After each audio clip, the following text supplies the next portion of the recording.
ga kalubale fastocin ƙarya nake su faɗi, wallahi duk inda ka samu mutum 2000 wallahi ba mutum 10 da za su iya kawo maka rabin Bible, wallahi babu.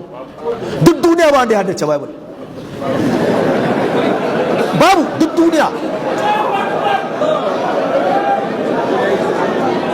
Mutanen ma akwai ƙoƙarin karatun, to amma a rika ƙoƙari a rika applying, a fidda tsoro. Ba ku gani ɗan dirama ne faɗo, da na faɗo kuma da gaske nake yi, na cire tsoro, ko zan ja aya abin gyara ba zan damu ba. A wa'azina na farko akwai inda na yi kuskure, wanda ya gyara min ɗa ne gurina, daɗi na ji.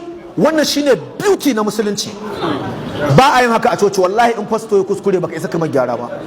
Amma a masallaci limami zai gyara a mai gyara kuma ya karba. Ko a sallah ba ma aka, ko a sallah ne ya faɗi baka isa kai haka a coci wallahi, ko yanda aka faɗa kawai believe ka yarda. Wannan shine bambanci da addinin musulunci. Magana ta biyu ita ce a still wannan kira ce kai ta still wannan a still kira ne ga mutanenmu. Nike so in magana akan wani abu da na experience.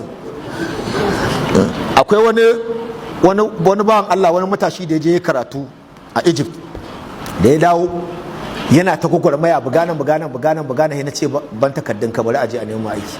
Abin da ya dame ni shine zan faɗa a nan yau, da na je neman mashi aiki wurin mutum biyu, cewa ɗayan cewa ya ba labirari. Wai ku tunanin ku mutum zai je dan ya karanta Islamic studies a wani wuri, sai dai ku tura shi labirari ko ku tura shi kawai yana rike bulala yana koyar da makaranta?